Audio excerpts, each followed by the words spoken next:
लखीमपुर खीरी कांड में आगे क्या बात हुई है और आर्यन खान की बेल एप्लीकेशन को लेकर भी कोर्ट ने क्या कहा है।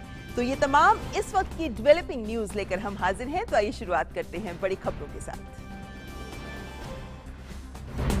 प्रधानमंत्री नरेंद्र मोदी ने भारतीय अंतरिक्ष संघ का किया शुभारंभ। भारतीय अंतरिक्ष संघ को बताया अंतरिक्ष सेक्टर और अंतरिक्ष तकनीक को लेकर हो रहे बड़े सुधार की एक कड़ी। वीडियो कॉन्फ्रेंसिंग के जरिए अंतरिक्ष उद्योग के प्रतिनिधियों से की बातचीत।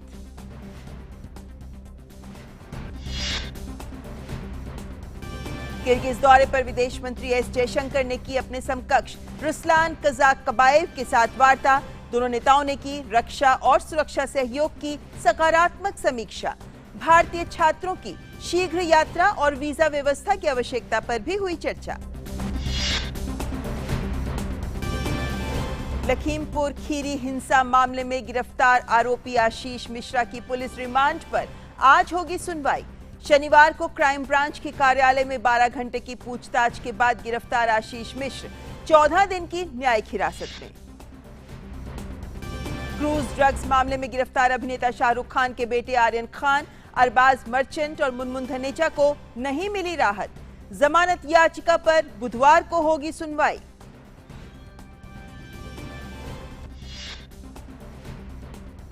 मार्च 2020 के बाद कोविड-19 से स्वस्थ होने की दर सबसे ज्यादा बढ़कर हुई 98%। पिछले 24 घंटों में 18,132 नए मामले दर्ज, जो पिछले 215 दिनों में सबसे कम। टीकाकरण का आंकड़ा 95 करोड़ 19 लाख के पार।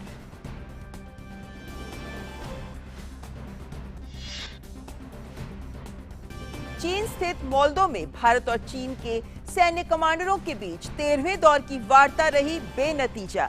चीन ने बाकी बचे क्षेत्रों से तनाव कम करने के भारतीय सुझावों से जताई असहमति। अमेरिकी नौसेना प्रमुख एडमिरल माइक गिल्डे आज से भारत के 5 दिन के दौरे पर। गिल्डे अपनी यात्रा के दौरान भारतीय नौसेना प्रमुख एडमिरल करमबीर सिंह और कई नौसैनिक अधिकारियों और नेताओं से करेंगे बातचीत।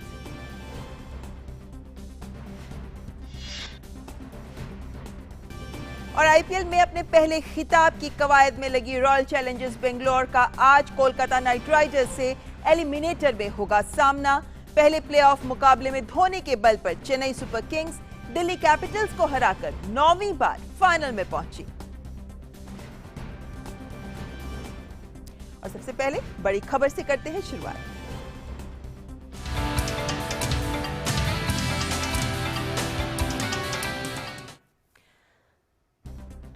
प्रधानमंत्री नरेंद्र मोदी ने आज वीडियो कॉन्फ्रेंसिंग के माध्यम से भारतीय अंतरिक्ष संघ का शुभारंभ किया और इस अवसर पर प्रधानमंत्री ने अंतरिक्ष उद्योग के प्रतिनिधियों से भी बातचीत की।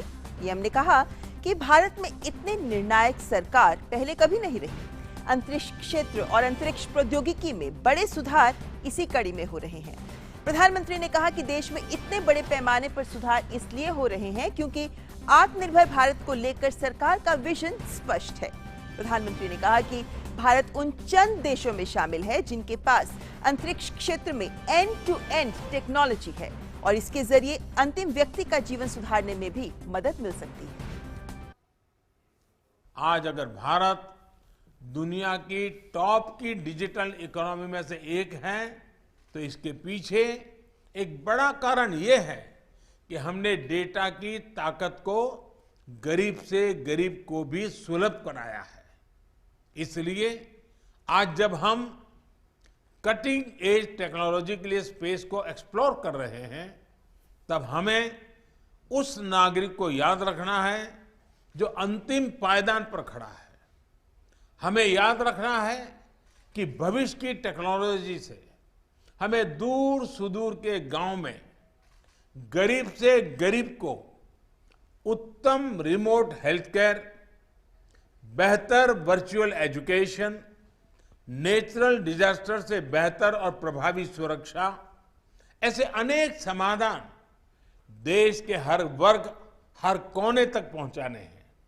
और हम सब जानते हैं कि इसमें स्पेस टेक्नोलॉजी का बहुत योगदान हो सकता है।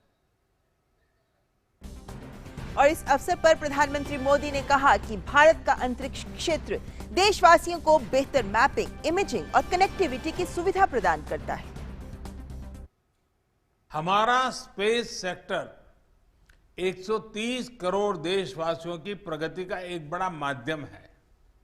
हमारे लिए स्पेस सेक्टर यानी सामान्य मानवीय के लिए बेहतर मैपिंग, इमेजिंग और कनेक्टिविटी की सुविधा।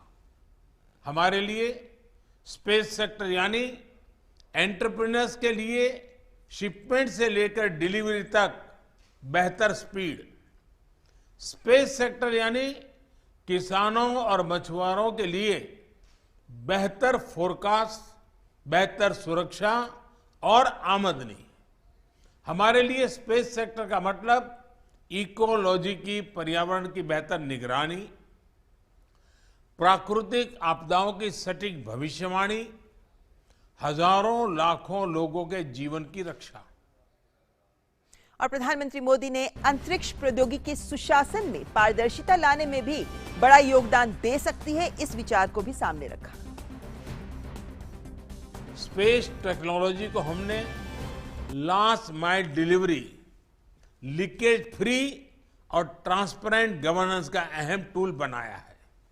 गरीबों के घरों, सड़कों और दूसरे इंफ्रास्ट्रक्चर प्रोजेक्ट्स में जियो टैगिंग का उपयोग हो, सैटेलाइट इमेजरी से विकास कार्यों की मॉनिटरिंग हो, फसल बीमा योजना के तहत तेजी से क्लेम सेटल करना हो, नाविक सिस्टम से करोड़ों मछुआरों की मदद हो, डिजास्टर मैनेजमेंट से जुड़ी प्लानिंग हो। हर स्तर पर स्पेस टेक्नोलॉजी गवर्नेंस के प्रोएक्टिव और ट्रांसपेरेंट बनाने में मदद कर रही है। और प्रधानमंत्री मोदी ने कहा कि सरकार एक भागीदार के तौर पर उद्योग, युवा इनोवेटर, स्टार्टअप क्षेत्र में मदद कर रही है और ऐसा करना जारी रखेगी। इसी के साथ ही ज्यादातर सेक्टर्स को निजी क्षेत्रों के लिए खोला भी जा रहा है और अंतरिक्ष क्षेत्र भी उन्हीं में से एक है। प्राइवेट सेक्टर के पार्टिसिपेशन को फैसिलिटेट करने के लिए देश ने इन स्पेस की स्थापना भी की है। इन स्पेस सेक्टर से जुड़े सभी मामलों में एक सिंगल विंडो इंडिपेंडेंट एजेंसी के तौर पर काम करेगी। इस सेक्टर के प्लेयर्स को, उसके प्रोजेक्ट्स को और गति मिलेगी। और अब बात ताजा खबर की।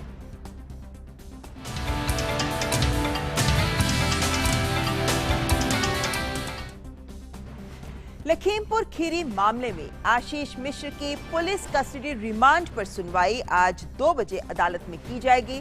प्रदेश पुलिस आशीष मिश्रा टेनी को आज सीजेएम कोर्ट में पेश करेगी।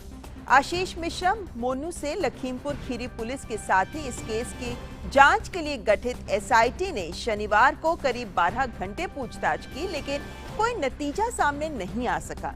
अदालत के बाहर भारी संख्या में पुलिस बल तैनात किया गया है। तो अब से लगभग 50 मिनट बाद इस खबर पर जानकारी और सामने आ सकती है कि आशीष मिश्रा को लेकर आखिर अदालत क्या कहेगी, क्योंकि जो पूछताछ हुई उसमें कुछ निकलकर सामने नहीं आया, जिसको लेकर अब कैसे और जानकारी ली जा सकती है, पुलिस रिमांड मिल सकती है या नहीं, इस पर रहेगी सबकी नजर। 2 बजे अदालत में होगी सुनवाई इस मामले की। तो लखीमपुर खीरी हिंसा मामला जो लगातार सुर्खियां बटोर रहा है और सुप्रीम कोर्ट ने भी, क्योंकि हम जानते हैं कि सुप्रीम कोर्ट ने भी इस मामले की 20 अक्टूबर को सुनवाई रखी है, उससे पहले इसमें क्या कुछ खबर सामने आ सकती है, क्या कुछ पुलिस के लिए सामने जांच में आगे बढ़ने का स्कोप हो सकता है, इन सब पर सबकी नजर इस मामले में इसलिए भी है क्योंकि आशीष मिश्र को आरोपी बनाया गया, जिसके बाद अब आज सुनवाई में ये हो पाएगा, ये निश्चित हो पाएगा कि अदालत क्या निर्णय लेती है, उनको पुलिस रिमांड पर भेजा जाता है या नहीं। वहीं अगर हम आर्यन खान मामले की बात करें तो मुंबई के विशेष न्यायालय ने आर्यन खान, अरबाज मर्चेंट और मुनमुन धनेचा की जमानत याचिका पर सुनवाई बुधवार तक के लिए टाल दी है। शाहरुख खान के बेटे आर्यन खान की जमानत की अर्जी पर 13 तारीख को सुनवाई होगी। नारकोटिक्स कंट्रोल ब्यूरो इस मामले में बुधवार को अदालत में अपना जवाब पेश करेगी। आपको बता दें कि 8 अक्टूबर को मजिस्ट्रेट कोर्ट ने इन तीनों की जमानत याचिका को वैधता के आधार पर खारिज कर दिया था और कहा था कि उन्हें जमानत के लिए विशेष एनडीपीएस कोर्ट का रुख करना चाहिए जो इसे सुनने के लिए अधिकृत है। आर्यन को नारकोटिक्स कंट्रोल ब्यूरो ने मुंबई से गोवा जा रहे क्रूज शिप से गिरफ्तार किया था।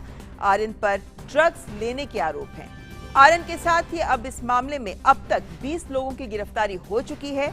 आर्यन खान को कोर्ट ने 14 दिनों की न्यायिक हिरासत में भेजा है और वो इस वक्त आर्थर रोड जेल में बंद हैं और आज की सुनवाई में ये उम्मीद की जा रही थी कि आर्यन खान की जमानत को लेकर अदालत कुछ फैसला दे सकती है, लेकिन अब बुधवार को इस मामले की सुनवाई होनी है। मुंबई से हमारे संवाददाता योगेश शीतल फोन लाइन पर हमारे साथ जुड़े हुए हैं। योगेश, अब क्या ये मानना सही होगा, क्योंकि अब सुनवाई बुधवार को की जानी है, तो क्या ये मानना सही होगा कि अब नारकोटिक्स कंट्रोल ब्यूरो की रिपोर्ट के बाद ही अदालत इस पर सुनवाई करेगी? देखिए, जो बेल प्ले फाइल की गई है डिफेंस की तरफ से, उसके रिप्लाई मांगा गया था एनसीबी का, जो कि जिसके लिए भी एनसीबी ने 1 हफ्ते का टाइम जो है वो मांगा था। 7 से 10 दिनों का टाइम बेसिकली मांगा गया था रिप्लाई फाइल करने के लिए, लेकिन कोर्ट ने 3 दिनों का समय दिया है। मसलन आप देख सकते हैं कि बुधवार को जो है एनसीबी अपनी रिप्लाई जो है वो फाइल करेगी, क्योंकि एक प्रोसीजर है, जब भी कोई एक्यूज अपना बेल प्ले फाइल करता है तो एजेंसी या पुलिस से रिप्लाई फाइल मांगा जाता है कि आपका इस पे क्या कहना है, क्या कंसर्न है, जो रेज करना होता है। उसी के तहत जो है वो अब बुधवार को एनसीबी इस मामले में अपना रिप्लाई फाइल करेगी और उसके बाद जो है आर्गुमेंट इस मामले में बेल पर जो है इंटरिम बेल की बात तो शुरू में कही गई थी डिफेंस एडवोकेट की तरफ से, वो जो है वो शुरू होगा। इससे पहले जैसा कि हमने देखा था कि 8 तारीख को ऑलरेडी जो मजिस्ट्रेट कोर्ट है वहां से इनकी बेल याचिका जो बेल फी थी वो रिजेक्ट हुई थी। उसकी सबसे बड़ी वजह ये थी कि मेंटेनेबिलिटी नहीं थी, जो कि 3 साल से ज्यादा की सजा है इस मामले में जिसमें ये आरोपित किए गए हैं। तो इसके लिए जो है मजिस्ट्रेट कोर्ट ने कहा था कि आपको इसके लिए एनडीपीएस कोर्ट यानी कि जो स्पेशल डेजिग्नेटेड कोर्ट है वहां जाना चाहिए, और उसके तहत आज ये सुनवाई होने वाली थी। ममता जी, योगेश, जिस तरीके से अभी तक इस मामले में हम जानते हैं कि जो भी सबूत मिले हैं या जो भी हालात उत्पन्न हो रहे हैं उसको लेकर, उसके मद्देनजर, हालांकि ये सिर्फ आकलन ही होगा, लेकिन बुधवार को नारकोटिक्स कंट्रोल ब्यूरो की रिपोर्ट के आने के बाद क्या कुछ दशा दिशा ले सकता है ये पूरा मामला? देखिए, अगर ये चीज साबित होता है एनसीबी की रिप्लाई में कि जो इंटरनेशनल ड्रग रैकेट है उसमें इनका किसी भी तरह का इन्वॉल्वमेंट रहा है, या फिर पूछताछ के दौरान, क्योंकि जो नाइजीरियन नेशनल को गिरफ्तार किया गया था परसों और फिर कल एक गिरफ्तारी की गई जिसको भी कोर्ट में पेश किया गया शिवराज को, अगर इनकी पूछताछ में कुछ चीजें सामने आती है, या फिर जो कोडवर्ड का इस्तेमाल आर्यन के चैट से मिला जिसमें फुटबॉल की बात हो रही है, लेकिन एनसीबी का कहना है कि वो फुटबॉल बेसिकली एक कोडवर्ड है जो कि बड़े पैमाने पर ड्रग्स को इंगित करता है। तो इस आधार पर अगर कोर्ट इस बात से कन्विंस होती है कि चीजें काफी सीरियस है, जो ग्रेव ऑफेंस है वो है, तो मुझे लगता है कि बेल लेने में दिक्कत आ सकती है आर्यन को। जी योगेश, खास तौर पर जब भी ऐसा कोई मामला सामने आता है तो उसके बाद सबकी नजर इस बात पर भी जाती है कि जो ड्रग्स ले रहे हैं उसके साथ साथ जो ड्रग्स सप्लाई कर रहे हैं उन पर कठोर कार्रवाई की जानी चाहिए। ये पूरा जो ड्रग्स का धंधा है ये उसी पर चलता है। क्या इस पूरे मामले के मद्देनजर पुलिस इस ओर भी खास तौर पर गंभीरता से ध्यान दे रही है? देखिए, जो चार्जेस लगे हैं, अगर आप 8C के रेफरेंस में अगर बाकी चार्जेस को देखें, चाहे वो 27 है या 35 है, अगर आप अलग अलग चार्जेस को देखेंगे जिसके तहत इनको आरोपित किया गया है, तो पूरी एनडीपीएस एक्ट जो है narcotic substance and psychotropic act 1985, इसमें चाहे वो